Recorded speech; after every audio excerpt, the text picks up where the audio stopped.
Uptown Athens, Ohio is the platonic ideal of a college town.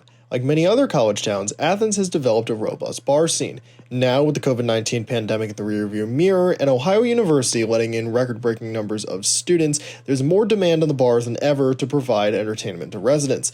This, however, comes with some safety concerns. The issue of overcrowding in bars has been a hot-button one, as law enforcement has been attempting to get bar owners to better enforce these safety measures.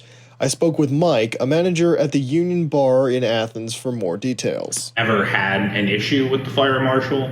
We are very vigilant about keeping track of count in the bar, and if you have to wait outside, you have to wait outside. We also asked what he'd heard about the issue from his fellow bartenders.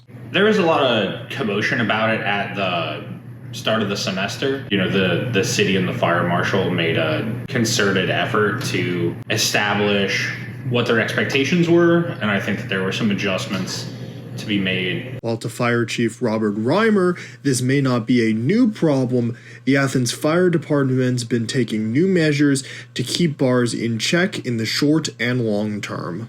We're trying to do more spot inspections as far as sending out teams. What we do is we bring in firefighters on overtime.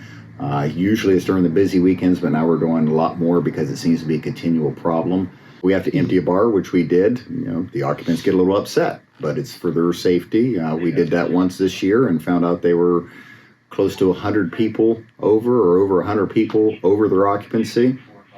Let them right back in to make sure the occupancy was down, but it's for their safety. Best solution would be if the bar owners and the managers of the bars would make sure that we're keeping within the fire code, we're keeping to what our occupancy is supposed to be, the exits are open, and it's a non-issue. Unfortunately, that's not the case.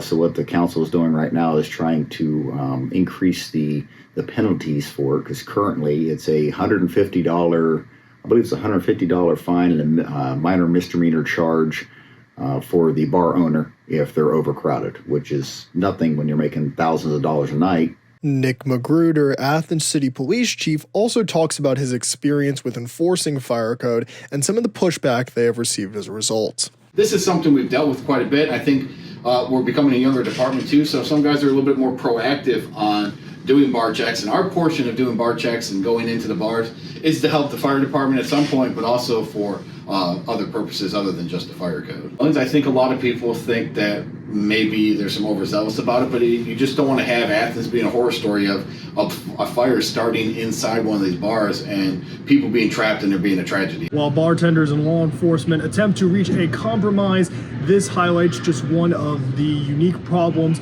present in college towns like Athens. For Journalism 3500, I'm Nicholas Covey.